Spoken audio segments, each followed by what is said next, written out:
Behind me are the names of 11 great men of American media. This list is very subjective. I selected the names.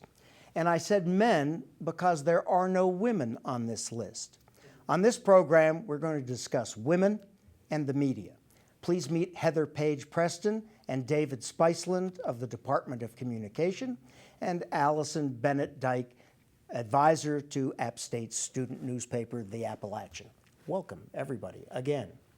The men on this list, names like Pulitzer, Hearst, Ben Bradley of the Washington Post, Herblock, the great Washington Post editorial cartoonist, Adolph Oakes of the New York Times, so on and so forth. Edward R. Murrow. Why are there no women on this list? Is there someone, Heather, first of all, you would nominate for this list? I put together, all of us put together, here, if you can read my scratching. Yeah, there are a couple people, and you've got one of them at the very top of your list, Nellie Bly. Also Ida Tarbell. I would nominate them from way long ago to be on this list. Incredible, incredible reporters. Of the progressive era, Yes.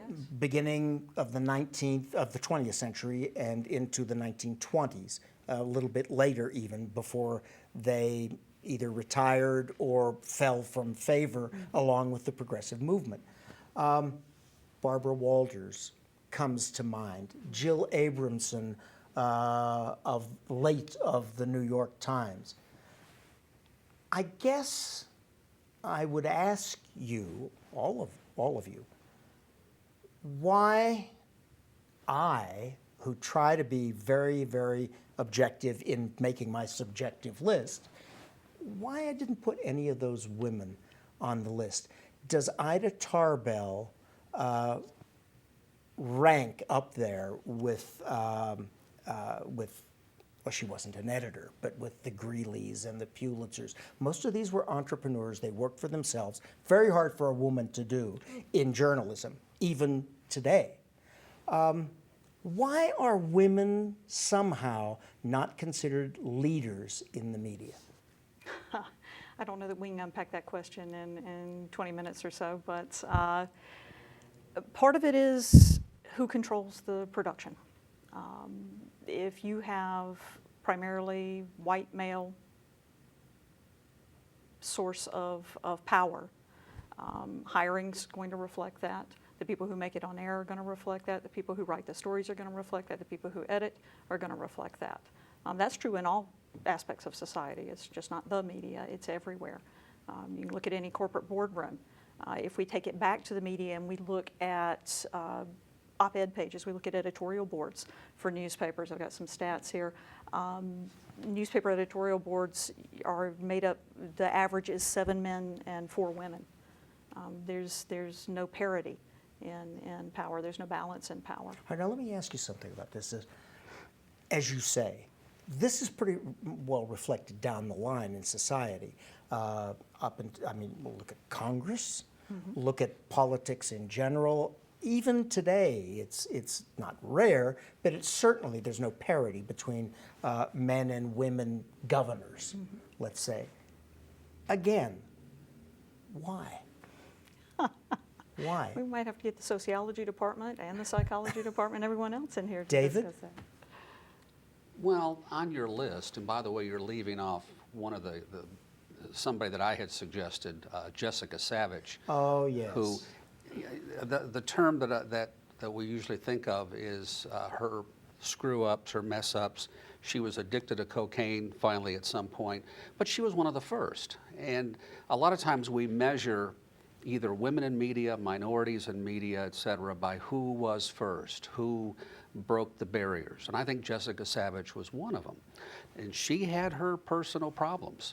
And it wasn't because she was a woman, she just had, some of those problems. Are you sure? Are you sure? Because she faced some very, very rough times. Oh, yeah. Because she was a woman who was breaking the ceiling. Barbara Walters always knew how to handle that even though she started as a lowly weather girl, and we used to call them weather girls, she somehow had the way to, there's an expression, schmooze her way into the next position. Jessica was a little too troubled for that and a little too beautiful for that. She was so talented, so stellar, that she became a threat almost instantly. Well, sometimes she was her own worst enemy because Yes. when she went from, I think it was Chicago, and NBC had hired her, and somebody caught her when she didn't think it was being recorded with this rant, and they put music to it and they sent it to the network so they could see who they had hired, and right there torpedoed her chances for doing well. Of course, I don't know now or even then, depending upon who, if you were a woman, a rant would be absolutely held against you. But I have witnessed many a male-issued rant that was considered, wow, does he have authority? But From a woman, that is absolutely a no-no. okay, but to not take away from Allison's time, you've got on your list Helen Thomas. And surely she was somebody at the White House who was looked to for the end of the news conference. Thank you, Mr. President. So she was a leader in her own right. And she earned it. Yes. No one would deny Helen Yeah. Thomas that position.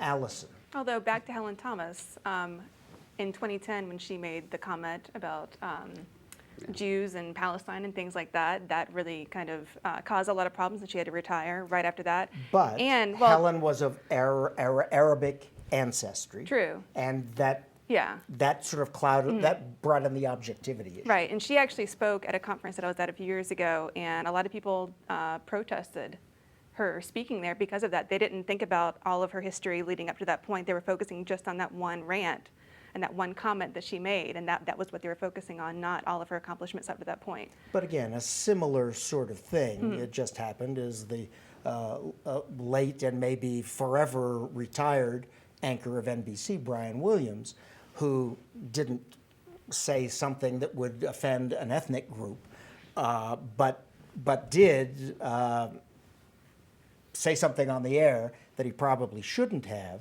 And I don't think his career is ended, but he certainly has lost a coveted position.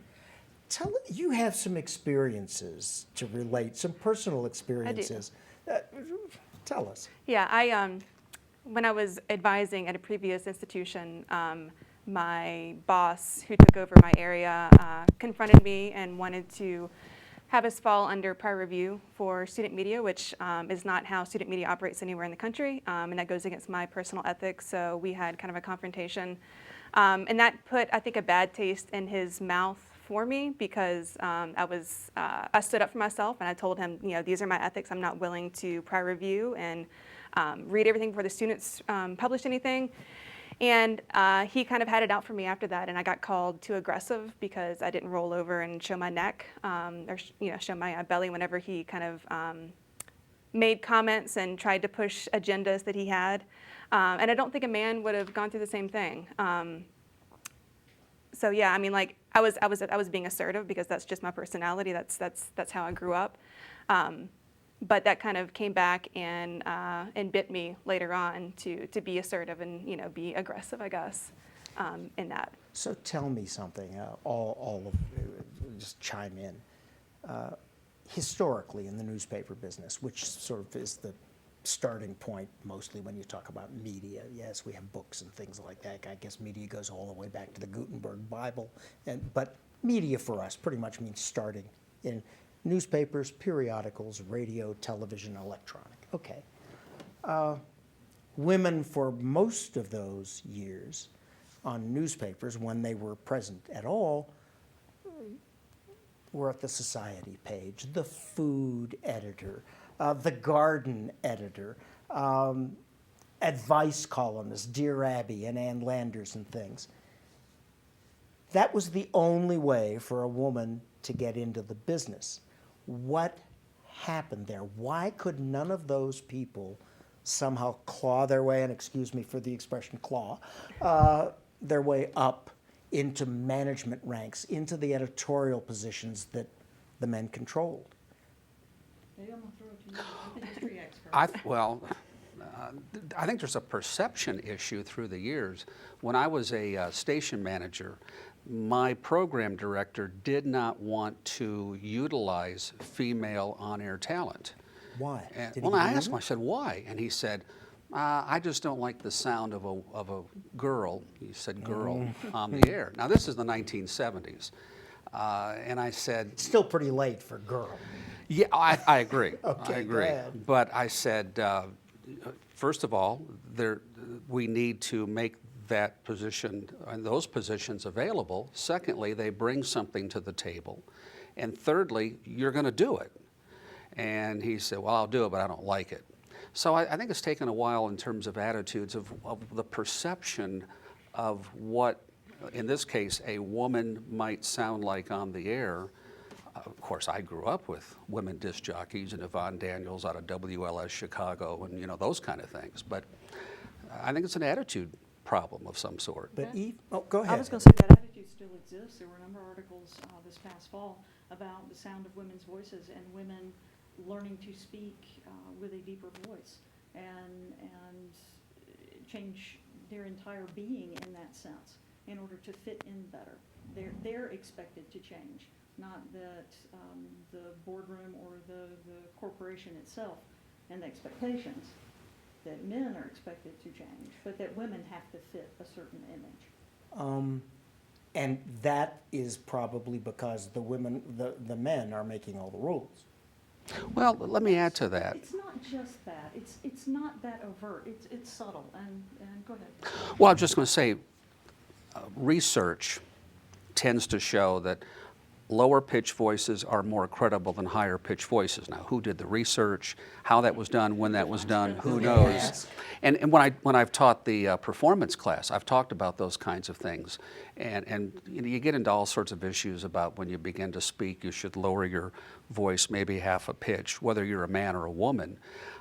But those kinds of things, the perception, again, is what might be driving some of these. And I'm talking about higher pitch voices, like a Mickey Mouse, is more difficult to listen to it on a long-term basis, but very few women, if I know men that would talk with a Mickey Mouse voice. So it's a perception kind of issue, at least in that regard. That's my experience, at least. Let's deviate from media for a moment and go to a wider, broader area. The Republican Party has a declared candidate who was the former CEO of one of the biggest tech companies, and I'm speaking of Carly Fiorina. She was a very powerful position in the business world, and she failed. Failed because her performance was not what was expected, failed because she had maybe overpromised when she took the job, but I believe she failed for all the traditional reasons of why women in authority fail in our society. She was a woman. She couldn't address problems the way a man could. She couldn't speak the way a man could. And I'm sounding like a lecturer here and not a moderator. But I think at the bottom of all of this, the pitch of the voice and all of those things aside, there is an inherent bias in a male-dominated society against women. And I don't know how you combat that. I don't know that I agree with you completely on that. Leadership studies show that when you survey men and women together and separately, that most of them prefer a transformational leadership style, which is very much considered to be a feminine. I hate to gender leadership styles, but collaborative work, inclusive work, talking about things, communication plays a huge role in all of that. It's not a reward system, a singular individual reward system. It's a collaborative reward system. It is encouraging, it's not managing, that type of deal. Yet when you, Dare I say, use the word nurturing? you can call it that, but that's not That's one of my two most, that's not one of my most favorite words. Okay, Yeah. I thought not. Go Yeah. ahead. When you ask men and women who's capable of leading, pretty much equally, they say both genders. So then where's the problem? There are a lot of men who actually say women can make better leaders, right? But the majority of the men say that they would make better leaders. Where is the problem? It's very deeply ingrained in society, and if we pull it back to the media, it's what we see every single day that becomes the norm. The normative power of the media is incredible, and if you start looking at these statistics that overall men generate, and this is the most recent study from the Women's Media Center, men generated a little over 62% of the news, whereas women generated a little over 37% of the news. In evening broadcast news, men were on camera 68% of the time. Okay? In print, men wrote 62% of all the stories. So it's what you see on an everyday basis. If you see a preponderance of men doing things, there's the old John Berger quote, very famous, men act, women appear. That's the perception you get in society about their capabilities of doing things, that they don't matter as much. So there and aren't it's very deeply rooted. So there aren't as many women correspondents, or maybe they're not sent as often to the hottest news places. There's that as well. Look at the military, although that's changing, and in the most inflexible part of our society, the military, even there it's changing. And yet, somehow, this thing still persists. We wait for a woman in a position of power to fail. Maybe you don't because you're in her corner, but most of us, I think, resent a woman's success. I don't. Don't you? No, I agree don't. with that. In the communication department, where we all work, in some regard. Yeah, emphasis on the word work. Go Well, ahead. okay, but I've had two previous chairs who've been women, Yeah. who I respect. And if you look at, and I don't have the numbers in front of me, but I think more than half of our full-time faculty are women. Am I wrong? I think you're right. It's about, and it's not like we made some sort of we have to have more women in our department. It just happened that way. Now, I think part of it could be the way I was brought up, and sometimes my students think I was brought up in the 1800s, but I was brought up that you respect someone, that whoever is in authority, that you respect them, that you listen to them, you can still give them feedback, you can disagree or whatever, is the workforce. Are the people out there, either the students coming up or the people who are out there working right now, do they have that kind of, not that I'm the perfect model here, but I don't know if we're teaching people to respect others in whatever they're doing, or is that important? I'm asking. I think age also plays a factor because with women, if you're perceived as being younger, people don't respect you. If you're perceived as being older, people think that you're kind of played out, out of touch. Whereas men get more respected the older that they get. And working with students in student media, I've worked with a lot of female students who are younger and are not respected by their peers because of that. And we've kind of talked about how to navigate those waters and certain words to use, certain words not to use. Women use the word feel a lot more than believe and things like that. So, I've really tried to work with a lot of my students on how to, if they're not automatically respected because they're, because of their gender and because of their age, how to make sure that they earn that respect that they're not given, which men would be given automatically. I think a lot of times, a lot of the male students just get it, without having to really do a lot of proving of why they need that respect from people. But the student who's editor this summer, she's 19 and she's the editor, and she kind of came in as a freshman as a news reporter and worked her way up and became news editor this past year. And she didn't have a lot of respect at first because of that, because of her age, because of her gender, and she had to really fight for that. And she's really proven herself. But there is a lot more work that I think women have to do that men just don't. Let me ask you something, Allison, because I think you're probably more in tune with this than the rest of us. There has been, over the last 20 years, a tremendous amount of editorial turmoil at the top of the New York Times for a variety of issues. None of it seemed to take on the kind of edge that Jill Abramson's departure had. There were other issues, professional issues. Her dismissal went far beyond the professional. How did that strike you when you read about it, when you heard about it? Yeah, I mean, it seemed like she was targeted because of being a woman, and she was doing the job the way that maybe a man would, and that was frowned upon for a woman to be, you know, aggressive and to manage, and to kind of handle things the way that she did. And that's unfortunate that happens, but you know, but that seemed like that was why it happened. And where it happened, at the New York Times. Heather? Well, leadership studies show that what Allison said, that if you try to lead like a man would, you're direct, you're decisive, you talk to people and give them a critique of their performance. Those are all very professional things. Those aren't gendered things. We're the ones who gendered them. That really doesn't happen until you become an older woman and reach some level of authority. You actually can be a member of the boys club when you're much younger, in your 20s in particular. And that's actually, you get a thumbs up for that. Yeah, she's my pal, and we go to, you know, get a drink, and we go to see the Cubs play or something like that, right? But once you start to compete with men for those upper level positions, it changes, and it changes really quickly.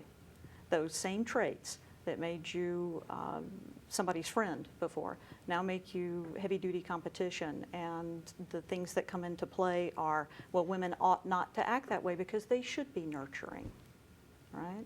So even if you have a collaborative, inclusive working style, you can have that and still be very direct with someone. They're at odds with each other by the time you reach a management position or higher. David, in your experience with broadcast, mainly radio and television, have you witnessed, I'm sure you have, but I'd like to hear from you, examples of unequal treatment, unequal portrayal, but gender related? Wow. Other than the business of the pitch of your voice. Yeah. You know. Well, to be honest, I can't think of I wished you'd let me had some time to think about it.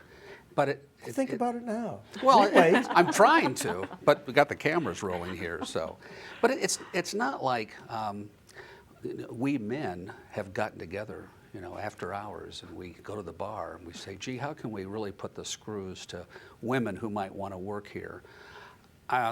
You know, in terms of employment issues, which I think is education.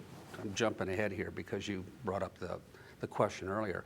I think long term what's going to be helpful here is education, which is what we're doing here at Appalachian State. In terms of, we've got people in the back who are women, who are running the cameras, or not running the cameras at least, but you know, I think we leave ourselves open for that kind of training.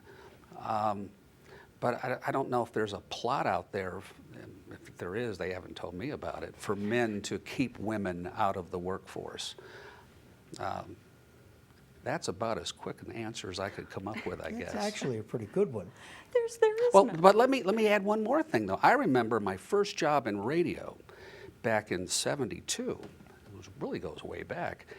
And guys who, this gets into sexual harassment, but some of the men, because it was all men, and I had a live show, and they would take these pornographic magazines, and I'm talking pornographic for 1972, putting it up in my face and trying to get me to laugh or whatever. You know, if a woman were in that environment, I don't know if they would have done the same thing in 1972. Today, that could be a harassment issue. Except on Howard Stern's show. Well, yeah, but That's one show I don't watch, by the way, Yes. folks. Or So- listen, I don't even listen to it. We're going to wrap this up in just a couple of seconds, but I wonder, and you sort of touched upon it, sort of changing of mindsets and getting it at students, which is an opportunity we have early. Is that the answer, or is the answer somehow women fighting hard, proving themselves in these positions to the point where it's no longer an issue because look at the proof, look at the evidence. Would things be easier if we had a woman president? Are they easier now for the African Americans in this country because we have an African American president? The news would not indicate that's true recently. What if Hillary were to become our president? What does that do for the position of women in the media? You raised a point a couple of minutes ago about the questions that women candidates are asked. Yeah. And we're almost out of time. Yes, you've done a lot of. Oh, darn So, luck. wait, we don't even have the time for that. Come back. Come back We'll for come that back. one. We'll But come back. that opens up a whole lot of It possibilities. does. The kind of, the kind of thing that happens when there's a role model to be able. Anyway, thank you very much for enjoying us, for being with us. Hope you enjoyed it. That's our program for this week. Please join us next time for the media. I'm Michael Fields.